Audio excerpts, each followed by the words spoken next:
So my wife tells me this story about her, one of her colleagues is allergic to seafood, like shellfish. How awful. Yeah, terrible. And I guess he was like at his house working in his home office, and his wife and daughter were making soup, like a shrimp soup. Why would you do that if you had someone who was allergic in your house? I guess if he's not around it and he doesn't eat it, it's okay. But they were, like frying the stuff and it aerated. Oh, sure. And he walked out of his office and like immediately like went into like anaphylaxis and like a shock and like his throat's swelling, he can't breathe. And Full puffer fish. Yeah, he had to run outside just to like blowfish, breathe and stay alive. Yeah. And they now refer to this as Daddy's death soup, which I think is fucking hysterical. So whenever they cook, he's like, "You're not making Daddy death soup, are you?" Quiet, please. The nice thing about that is that they continue to make it. Exactly. He just wants to know when you're making Daddy death soup. 4, 3, 2.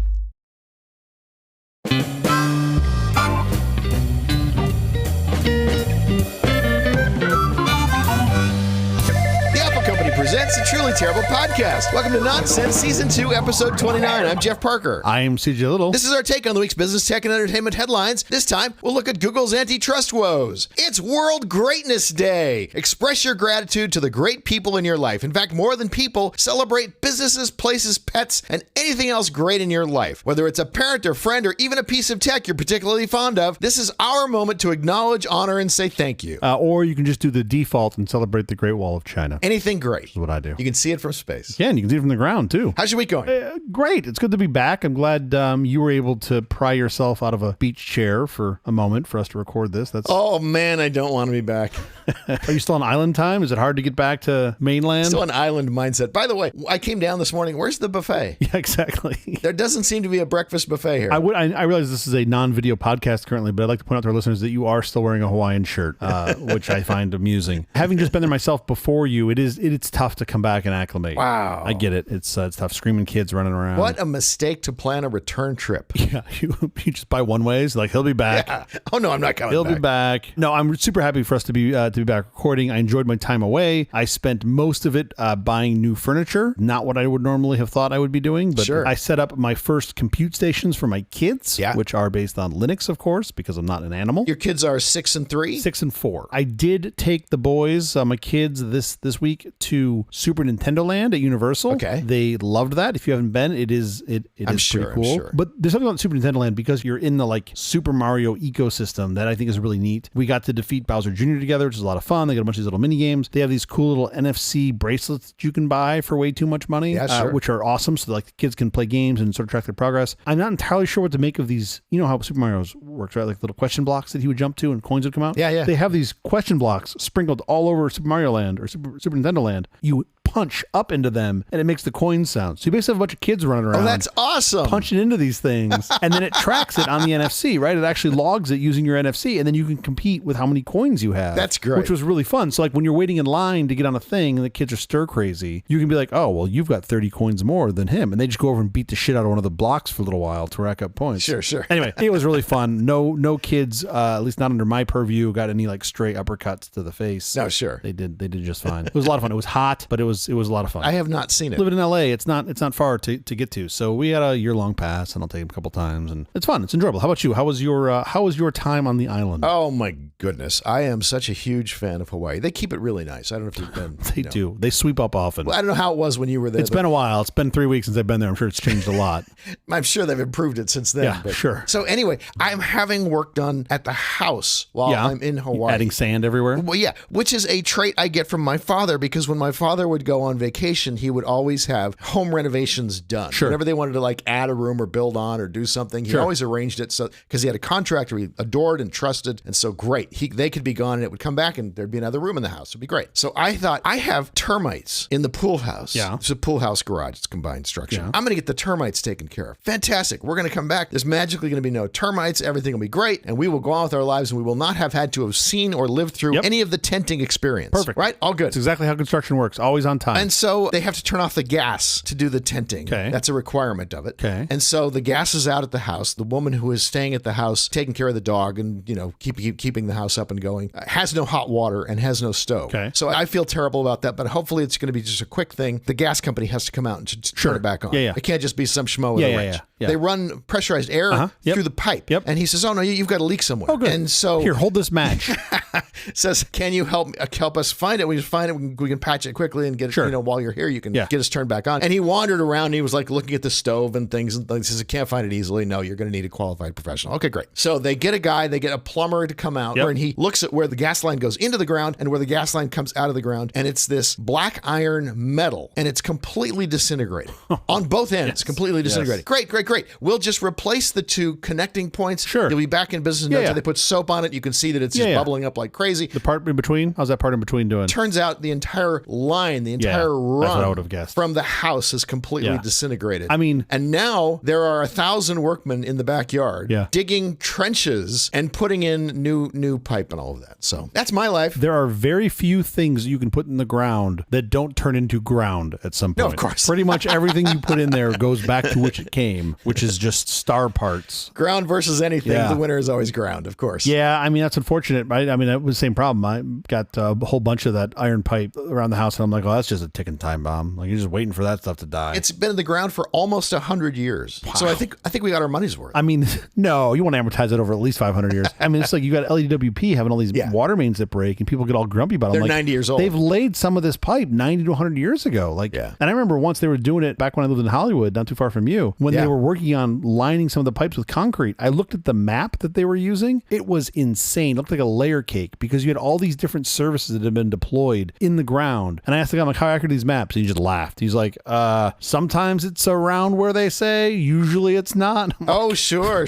Yeah, back then, I'm sure when it fed Chaplin's house, it wasn't quite as good mapping then. The nice thing is about now that they're digging up the trench to put in the new pipe, they're digging up where the old trench was. It turns out that route is very popular and it's filled with pipes. It has so many different pipes and conduits and all sorts of things that come to and from the house in that exact route. And your house is old enough because your house is like 100 years old. It's old enough that I'm sure one of those pipes at some point carried like moonshine, right? During the Prohibition, is the moonshine pipe. Find that one. I'm not busy that day. The day you find that, I can come over and take a look. We haven't dug down for that one yet, but we will. That's not fun. I'm not envious of your position having to deal with home repairs. Anyway, thank you for coming to my TED Talk. Let's get to our headlines. Let's do it. I'm in. Google TV streamer might be the Apple TV 4K that we've been waiting for. This is pretty cool. Google has had these dongles, and they've had them for years. I have them on all the TVs. Yeah. Well, all the TVs but one. Sure. And they've been great. Okay. You can Chromecast. You can literally cast things from your phone onto the TV. And the new ones that I have on all the TVs all have Android TV built into them, or I don't even know what it's called. Google TV, whatever it's called. Yeah. You can pick all your apps and things that you want to watch videos from on the screen. And it's really nice. Now they're upgrading the processor quite a bit, so it'll be quite a bit stronger. But to me, the more important thing, the more interesting thing about it is they're including a Thread border router in it, for all your home automation stuff. This is awesome. So it should really expedite the adoption of Thread. Now, if you don't know what any of those words mean, trust me, you will. Yeah. Thread is very important. Home Assistant is very important. What Google is doing here is making home automation really simple for unsophisticated users. I think that's great. It seems to be a lot of the larger manufacturers now are embracing Threads as well, which is great because to get off the random proprietary shit that doesn't work together, this is the way to go. I don't think this will happen, but it would be lovely if some of the older proprietary stuff that still operates in the same frequency would have like a firmware update to support Threads. I think it's unlikely. The community might do that for some. Never going to happen. I think you're buying devices, and fortunately they're cheap enough that it's not that bad. The new Google Streamer is $100 and it releases on September 24th. Awesome. That's cool. China's Long March 6A rocket is making a mess in low Earth orbit. Just like dumping those little plastic wrappers off the fortune cookies everywhere? What's it doing?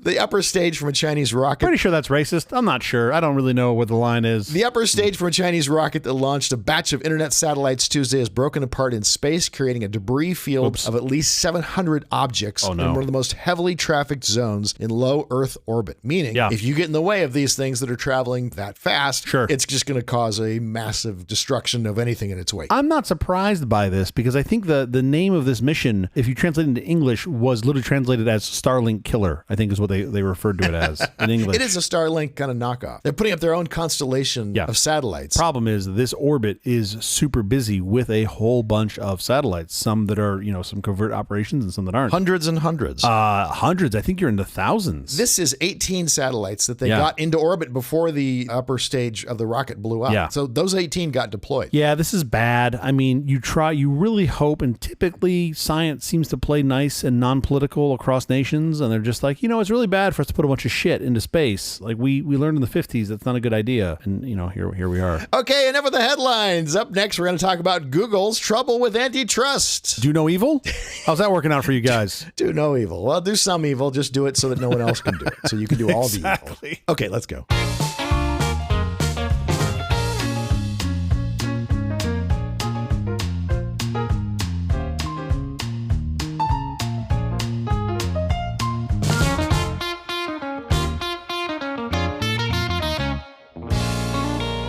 So Google is possibly in a lot of hot water. Most of the revenue they generate is from search and the advertising they can sell therefrom. It turns out they might have violated some antitrust regulation. I liked the alternate headline that said, Google's fucked. That's the one that I like. That's the short way of saying it, yes. No, look, I don't think they're fucked. Let's be clear on this, though. You said Google gets most of their revenue from search. Let's be a little more specific. 80%? Advertising's got to be close to 80%. Roughly speaking, I'll put a link in the show notes, but roughly speaking, you've got about 57% that comes from Google search and other. Yeah. You've got about a little over 10% that comes from YouTube ads. Okay. You've got about the same that comes from their Google network, which is their ads split on websites and apps that are part of the Google's ad network. Sure. And then you've got a bucket of other, which is like 11%. I think it's like all the Play Store and other ventures all into one. Uh-huh. And then you've got about 10% that comes from Google Cloud. Okay. Roughly speaking, you've got 4 10%ers. YouTube ads, Google network, Google others, Google Clouds. Google Cloud is only 10%. If you look at Amazon Web Services compared to how much of Amazon's revenue it is, I can't believe Google Cloud is that far behind. AWS has got a lot more, not just customers, but a lot more products, like a lot more things inside. Yeah. AWS is perceived to be a little more agnostic than Google. And Google have made decisions in their Google Cloud product offering to not do things that are sort of outside of what Google would normally do. Yeah. And I think that's fine. That's just a decision they've made. For comparison, you're talking about AWS. AWS is around $100 billion run rate. It's big, right? I mean, it's giant. That's 3-ish X the size of Google Cloud. Yeah. Loosely related. Azure is not far behind AWS. Azure's around $80 billion, give or take. Wow. And a lot of people think Azure's number 3, and it's really not. It's number 2, and it's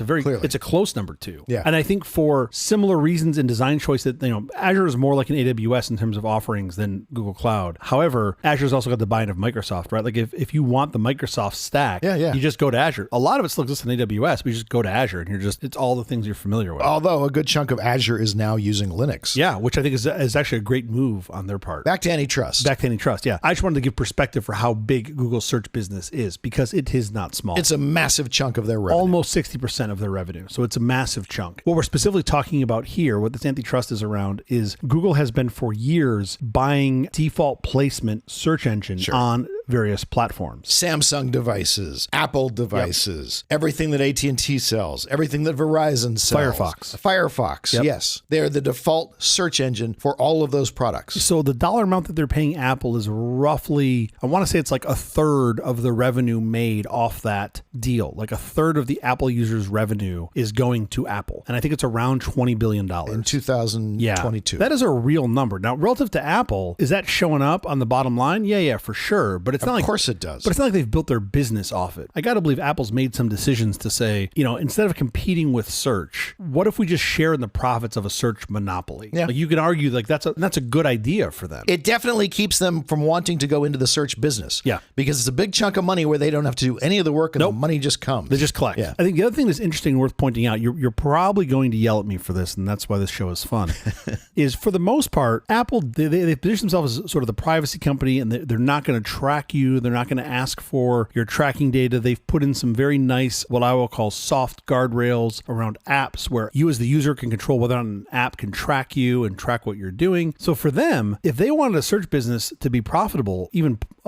partially as profitable as Google's, they would have to go against that. Yeah. So in this case, they don't have to, right? I don't think Apple's, in any way a privacy company. They certainly spend a ton of money marketing themselves that way. If they were really a privacy company, all their software would be open source. You are not privacy centered without being open source, period. You can have shades of gray in between. And you can also believe in Santa Claus. Right. This is where I knew we were going to get into this. But this is not the point, though. Let's get back to the antitrust stuff. Well, okay, but let me tell you what is the point. I think a lot of people think of Google as a search company. Google's not a search company. Google's an ad company. And they own all the advertising in the world now. They've gobbled it all up. Totally. Try being a newspaper in 2024. But I think a lot of people will conflate that with, oh, well, wait a minute. If I have a service, if I post pictures of funny hamsters online and I want monetize that and I run ads, does that make me an ad company? And I'm like, there's a big difference there. There's a big difference between you having content and then you wrap ads around that. You're making money from ads. Google's the ad infrastructure. Like, this is what they do. Sure. So they need reach, right? They need all the inventory to put these ads in. And they also have this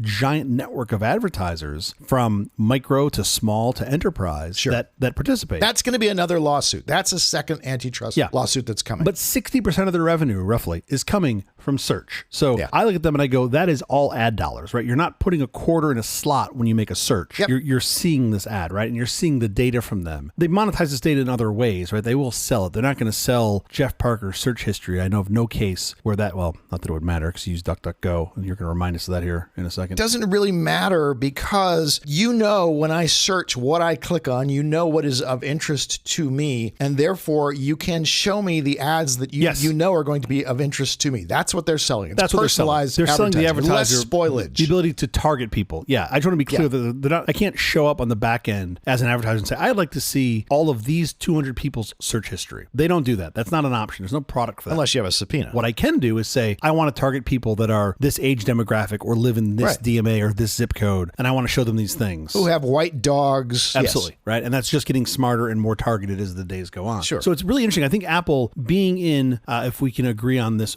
more private than Google by some modicum, they can not have to do this dance where they get into your search history by just saying, nope, that's Google. Right? And they just get some money by letting Google be first place. I don't think it makes them any less culpable just because they're hiring someone else to go out and do the snooping for them. It absolutely does. You're still taking the money. You're still taking the $26 billion to let someone else have all that search history information to sell it. They're getting the paycheck from it, so it doesn't absolve them of any responsibility. They're still selling their users' data. I would agree with you if they didn't give you an option, but they do give you an option, and they've always given you an option. You can pick any other search provider that you want. They're just saying you want default slot? Great. Why not profit from that? That seems like a smart business move to me. And I'm definitely not going to hold Apple accountable. But we all know that nobody's going to change the default in mass. It doesn't happen. In search, people stick with whatever the default is. That is not true. And I'll give you an example. Okay. You're saying this here, and by the way, here, for the most part, I believe it to be true. Why? Not because Google's the default, because Google's a good default.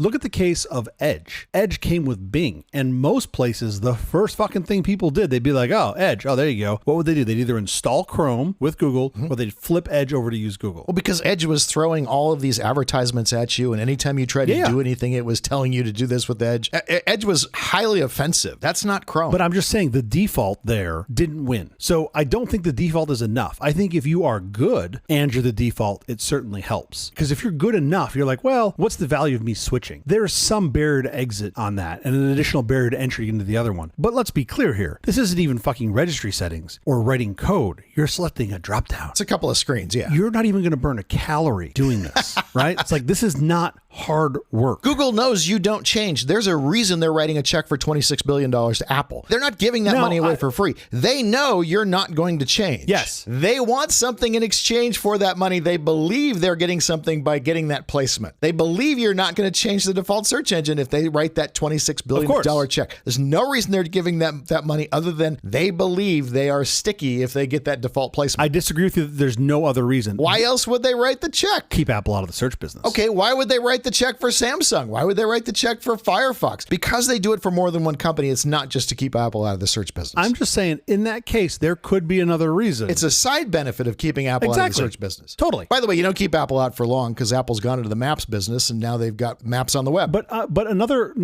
sort of counterpoint to that, they have been providing Mozilla, the biggest of Firefox, roundly 80% of their revenue for years. They basically pay for Mozilla to exist. Yeah. But if I apply your argument to that and I go, well, they're doing it because they want the search history. No, if they stopped providing Mozilla with that money, what would happen? Mozilla would go away. I think this might happen. I think that might be a side effect of this ruling. Totally. But if Mozilla goes away, then what happens? Then presumably Chrome just picks up more users. They get that money for free. I think Chrome doesn't want to now be a monopoly. Exactly. I think Chrome wants to keep Mozilla existing. I mean, this is like when Microsoft wrote the check to keep Apple in business. Yep. And and they said, well, we'll put Word on Apple and we'll put Excel on Apple. We'll do all these things to keep because we don't want to own so much of the market share that we are unmistakably a monopoly. I got to say, I think is generally speaking a good thing. Of course. And is a antitrust move. move. Like they're trying to say, look, we're trying to keep other things afloat. So I'm just arguing against the fact that they're not just trying to capture all the money from Mozilla. They're trying to keep Mozilla existing. There are other reasons they're writing these checks. I guess we'll see very shortly if that's true. The downside to that is they have so much influence now over Mozilla. They can tell Mozilla,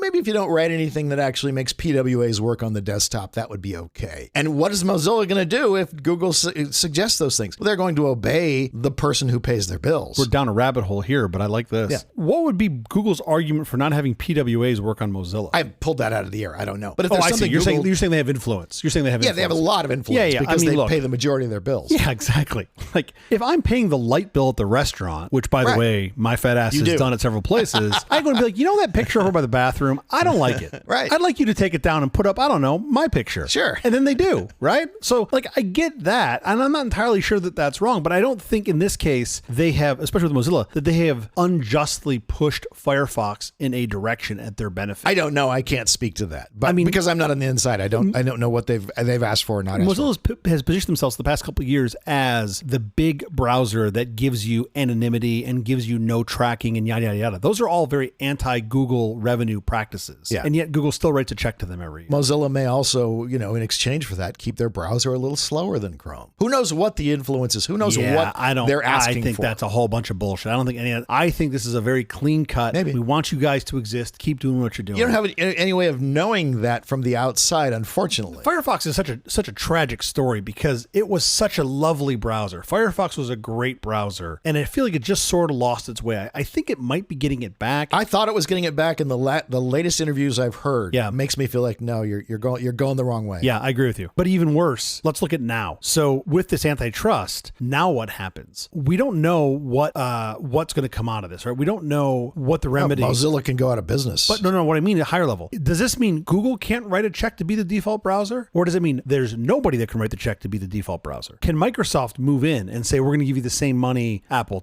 for Bing, or less, or whatever? We don't know. We don't know what the remedy is going to be. Apple said they could give them all the money in the world. They were never going to make Bing the default search engine. Sure. That's actually in the case, in the notes in the case. Yeah, and no one's ever changed their mind about anything when forced, especially with billions of dollars on the line. But the thing about Firefox, right? If you're like, well, Firefox is fucked, can Microsoft still write them a check? Or DuckDuckGo? Or anyone, not that DuckDuckGo could afford a $10 billion check or whatever. But my point is, we don't know if this whole practice has to stop or just Google has to stop in this practice. Right. We really don't know. The remedy discussions begin next month. Yeah. It's right around the corner. What if Google's just like, you know what? We're going to just get out of this entire business. We're just going to go in and make bicycles. What if that was just like the remedy? They would make probably really great bicycles. By the way, this is why I can't be a GC, because I'd go in there and I'd pitch that and they'd be like, really? Sure. And I'd be like, no, we're not going to do that. No. Call Sundar. Let's pitch him live on the phone. Let's see what he says. I don't know what the remedy is going to be. If the remedy is no one can buy the default search position or search engine, in these browsers, that's going to spell doom for Mozilla. Yeah. And at the end of the day, though, who should Mozilla blame? In my opinion, themselves. They have had 2 fucking decades to figure out revenue diversification. To get it together. Sure. And they have not, right? They've gotten, in my opinion, fat and lazy. I've not been a fan of their management for years. Like, they haven't driven themselves. They've just been like, oh yeah, we're here. There was a time where Firefox was getting better and better and better. And I was like, yeah, okay, maybe now we're looking good. Well, hold on. And then I've heard the CEO in interviews and decisions that they're making. And I'm like, wow, no, wrong direction. I don't disagree that they've gotten better. The technical aspect of the product has gotten better, certainly. But like, where's your revenue coming from? Yeah, sure. Right? How thin are you guys? How you monetize it. They've always felt like a bit of a top heavy and chubby in the middle org. Like, that's always how that org has felt. By the way, Google might still want to write them the check just so that they're not the dominant browser in the universe. Which could be interesting, right? They could still write the check just to exist and be like, well, I guess we're not getting any revenue from it, but whatever. Right. I mean, you could argue there's pretty easy math. They write a check for X, they get Y in return. Whatever that delta is, let's just say that they're getting less than they're paying. They could just pay that and be the exact same position that they are now. Sure. That's Google. Might not be enough for Mozilla to exist if they're getting 80% of their revenue from this Google check. But the only point I wanted to make there is we don't know what the remedy is going to be. We're going to find that out sort of soon. You basically have 3 categories of remedy. You want to go through this while we're here? Yeah, please. Fines. We do not tend to do fines. The EU tends to do big fines. We don't tend to do fines for antitrust. They could cause Google to share the data.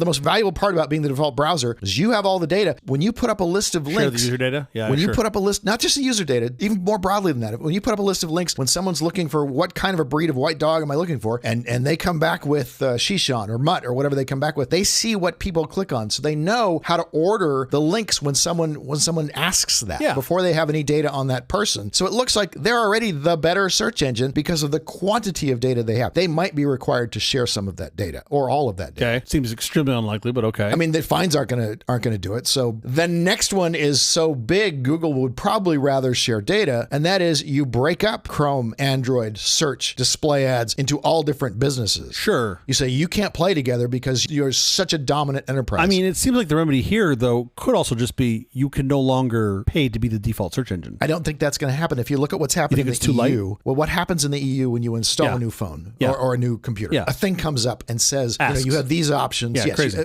You have these options, and everybody still picks Google. It's made zero difference. Yeah, but that doesn't make it antitrust. I get antitrust of using your great ability, right, your money to say, oh, we're going to position ourselves up front. I get that. But now you're saying it's just a better product. No, I'm saying it's not an effective remedy because we've been able to have the data for what people want to see when they search for certain things. Sure. We know what things that they pick, and so we can put those things higher up. People think we're a better product. Sure. That's all happened in the past. Now you have all that goodwill, and so people pick the Google search engine because you've had all that data for all those years to yourself. Understood. It seems terrible to me to say, oh, because you have this, you have to give that away or share that. Because the reality to me is right now, Google search is fucking terrible. I go to Google search still every day, and for the most part, all I get is a wall of spam. I put stuff in and I am constantly dodging articles and these, what do they call, like these, like it's supposed to look like an article, but it's not really an article. Sponsored link, yeah. And it's fucking garbage. Think about the Google of 15 years ago. It was amazing, right? You found the needle in the haystack. Yeah. They literally had a button that said, I'm feeling lucky. Right, and you could click that fucking button, and 2 out of 3 times you got the answer you wanted. Now, if I go and read the top 10 results, all 10, it's unlikely I'm going to get the answer I want in the top 10 search results. That is fucking terrible. I'm not a Google user mostly these days. I mostly don't use Google. I do use DuckDuckGo. And I have to say, DuckDuckGo mostly gets me to the things I want to know.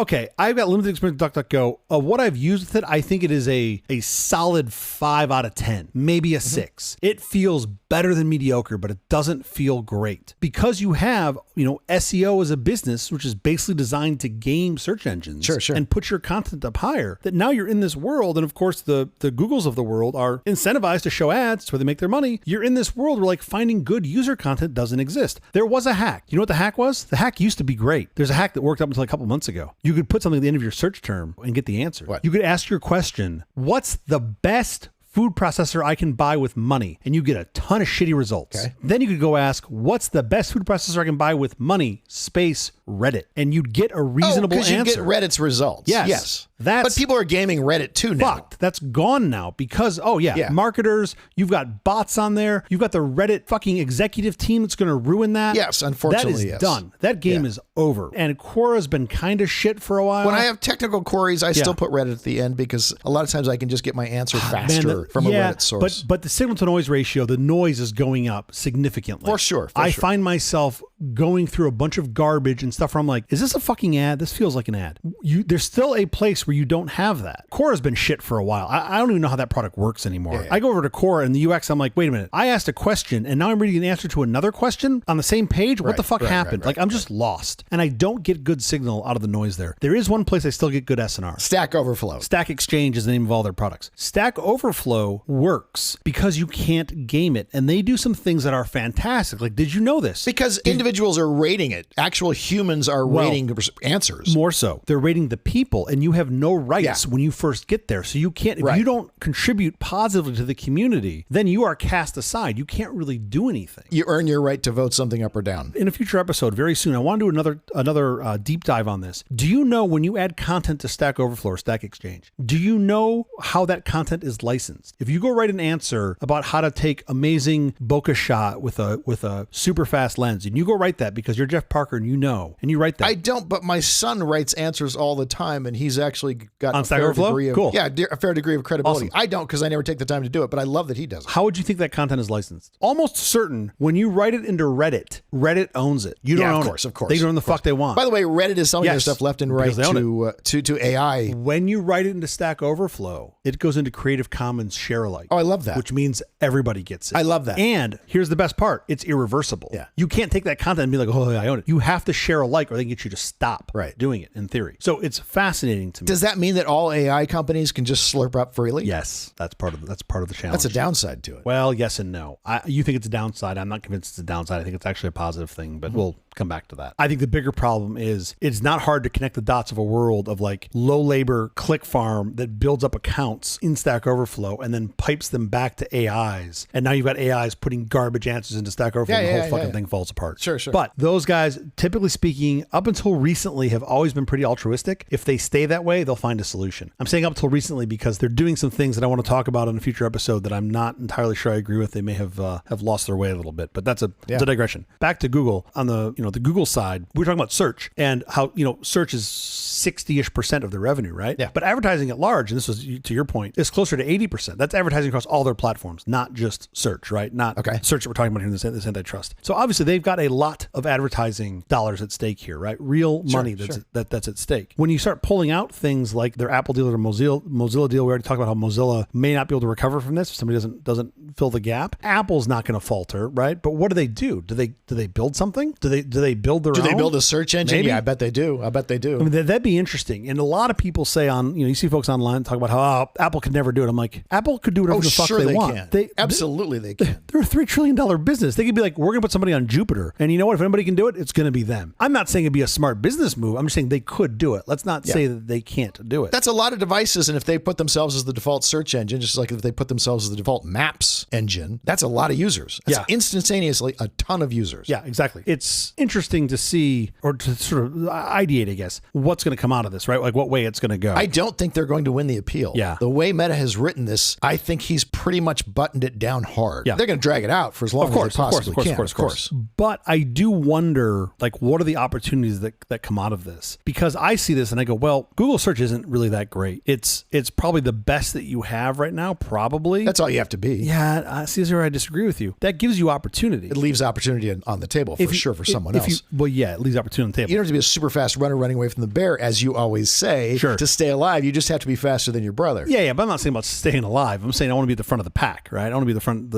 like leading. Again, to be leading, you only have to be slightly better than the next guy. Of course. Although here, I don't know, because you do get this network effect, I think, with search for sure, right? Where you need to have a bunch of people using it to get a bunch of people to want to be on it on the advertising side. You need scale. Yeah, you need massive scale. Now, I do postulate that just don't do it the same way. There's another way. And I think likely the AI search that we believe is coming, that Google, I think, has done a really good job of holding at bay for the moment. Holding at bay, yeah. There's another path there. I don't know what the business model looks like, but I do think, much like, okay, shitty analogy, but just hang on with me here for a second. In the 1970s, there was a company that invented the digital sensor for cameras. Okay. So you could take a picture. Do you remember what that company was called? Started with a K. They had a whole bunch of little huts all over the fucking planet. I want to say it's like Kodiak. It's like a Kodiak bear. It's like a Kodiak bear. It's like something like that. Yeah, I can't remember. Rhymes with kayak. Yeah. They said, you know what? This business is going to eat our existing business, and we are super fat. The sensor business. Yeah, the sensor business is going to eat our film business. Yeah, sure. And we're super fucking fat, so we don't want to do that, right? That would be a bad idea. I don't think that what Google has done with their AI push, they haven't wanted to eat their existing business. They've wanted to keep their existing business there. These are the guys that used to have the moonshot businesses internally, right? Let's go try stuff and see what happens. They still do.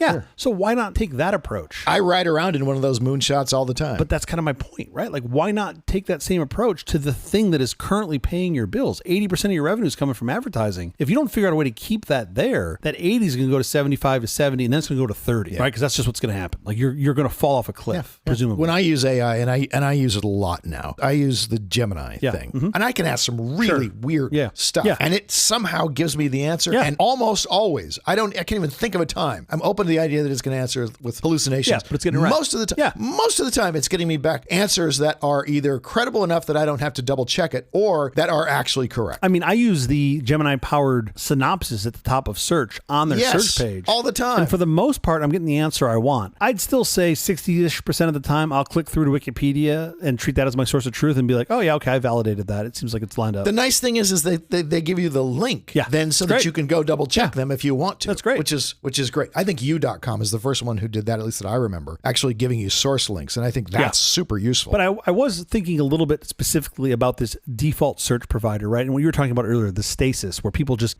get stuck, right? You've got inertia and you just stay there because it's Google. Yeah, like they're writing a $26 billion check for some reason. Sure. It does seem very pro-consumer, pro-user. If you were to say, okay, when you start up this, you've just got a new phone, you just installed a new browser, whatever. Like there's some start. You say, oh, here are some options. Show me the pros and the cons. Show me user-generated pros and cons. Let me look at them. I pick one. I pick Google. Unfortunately, because they've had such a past history with users of being able to know user data and therefore give you the right links, they are at such an advantage that you can't use that. What you could do is you could randomize when the person is starting a new device, they get a new Apple phone, it randomly picks a search provider. Then the user can go in and change it and see what happens. I mean, that you could do it that way. You can't give them the option to pick Google because they're always going to pick Google. Look at what's happening in the European Union, exactly along those lines. I get that. I'm not sure randomness is the answer. I understand why you're saying that. I think that's worse. That feels like annoyware to me, where it's like, why am I in this random thing and then they're just going to go back to the thing that they know. Yeah, maybe. If you've done anything, you've taught them how to change the default search engine, which I guess is incrementally valuable. I'm saying, no, you actually make this a merit-based race. And you just say, look, we're going to show you the options at start. And also every N months, every 3 months, we're going to do this dance again. So that if someone else becomes a winner, you go, oh, well, here's this option. I'm just going to one-click this here. And if you want to stay with Google, you certainly just stay with Google. But the thing is, because Google has such dominance, they get so much data about what users want. People are always going to continue picking Google. At this point, it's self-perpetuating. This is the problem with them being able to buy placement, because the past effects of being able to buy placement carry forward. I completely understand that. This is why I think the DOJ penalty probably has to be that they share data. Share your data. I guess you could say maybe there's an interesting world where there becomes a marketplace that not just Google, but anybody doing search. Like I have to be able to take out my search data from anywhere. And I would see that. I'd be pretty grumpy if that was mandated on Google. Yeah. I would be okay if it was mandated on everybody. And you said, I need to be able to take my search history with me and plug it into another provider. That would go a long way to solving that problem. I could wrap my head around that. That could be an interesting remedy. Although it's still not the same thing because of the quantity of users. Because you have millions of users and you know the link that they want, because when they search on this, the link that they all want seems to be this one. I still have more knowledge than taking an individual's data away and putting it with a different search company. I still have way more information because you don't search on white, fluffy mutts more than once. Of course. Most likely. You're saying you want to open up the back end of it too, so the search providers all have the same foothold to start from. Maybe, but I really want to think through better. Is that the best thing for consumers? It's very hard to make a good product in search unless you have scale. And if you can't get scale, if you can't get on the Apple browser, if you can't be the default for Safari, if you can't be the default for Firefox, you're being kept out of those things, which is why Google is more than happy to write those big checks. That's the point I was trying to make earlier of saying this should be a review every N months where you say as the user gets a presentation to say, here are the best search engines right now, as voted on by your peers or a consortium. It doesn't become a lock-in where you only get to pick from these 4. I think that helps solve that problem. I want more innovation in search. And I don't think just breaking it up is going to give me that. Well, it's historically what happens when you break up someone who is a monopoly, violating antitrust rules, is over time they all come back together again. Yeah. AT&T. I mean, look at the phone company. Look at Standard Oil. They all come back together again. I mean, you get some other players in the process, right? It still has to be pro-consumer to me, right? Like I give way less fucks about the businesses than I do the people. I want the people to have the best experience possible, then figure out the best experience for the businesses. Right? At the end of the day, the user matters. You get there by competition, and right now there's no competition. They can't catch up because they can't get scale, they can't get distribution, all of those things. Well, I guess your point, they've got a whole lot of inertia and momentum, they being Google. Yeah. So that's tough. It will be fascinating to see where the courts go with this. Let's see what happens. All I know is I'm going back to Alta Vista.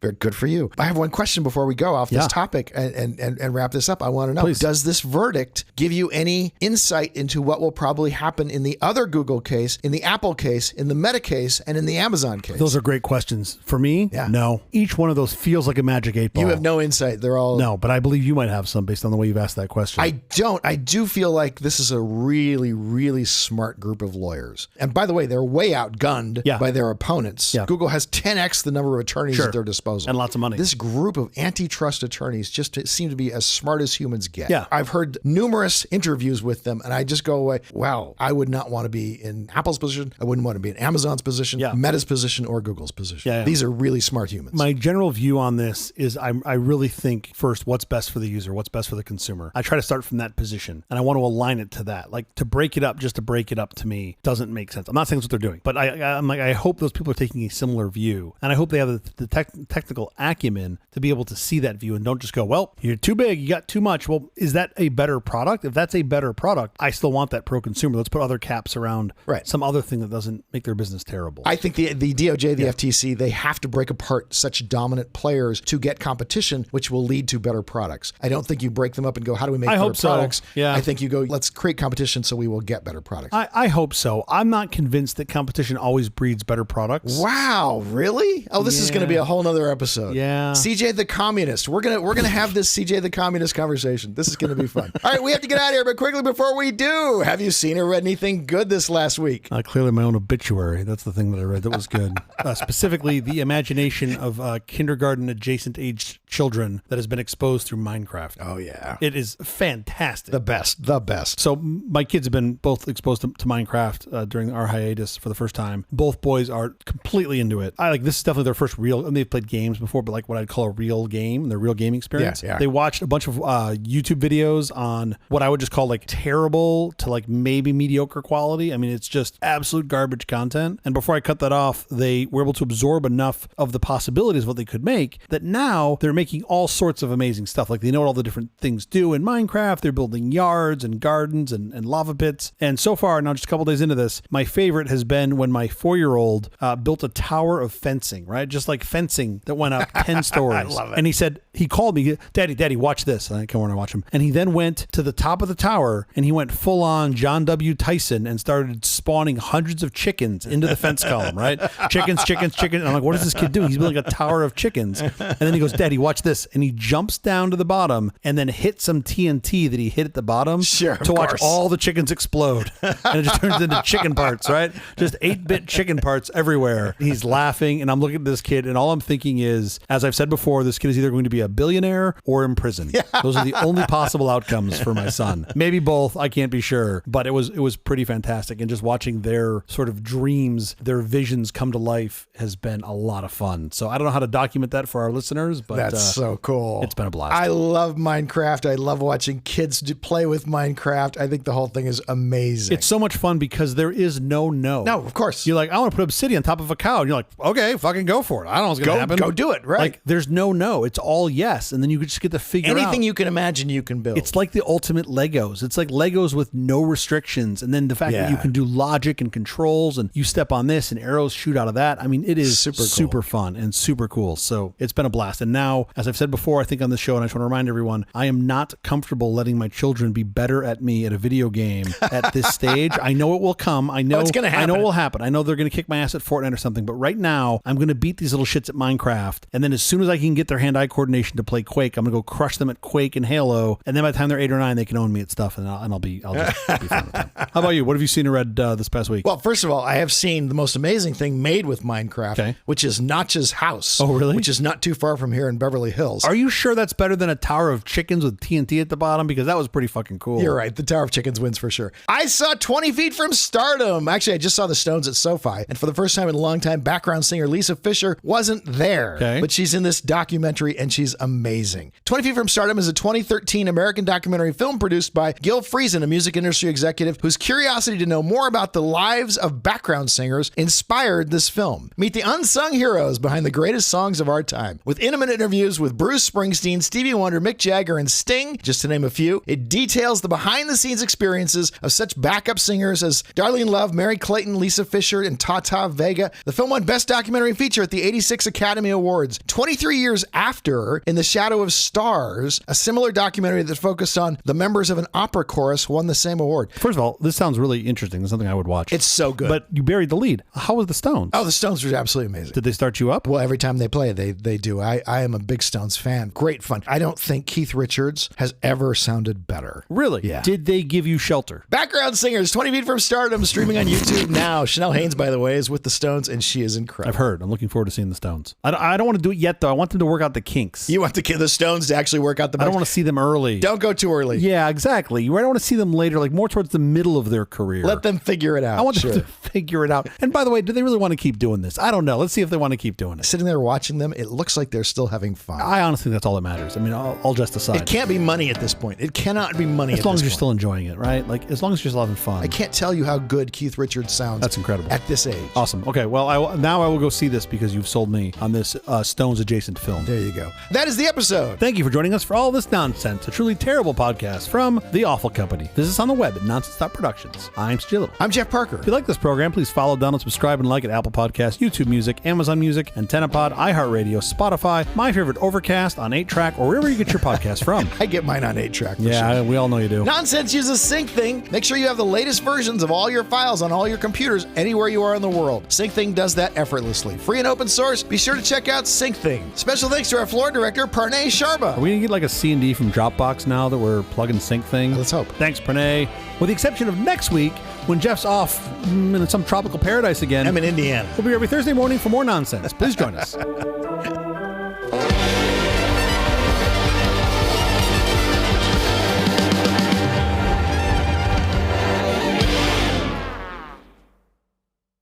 What was I saying? Something about how I'm always right and you love my ideas. Yes. You thought they were really good. You are always right. Your ideas are always better than mine. That's exactly what I was saying. No, not better. They're just different. More accurate is how I would phrase it.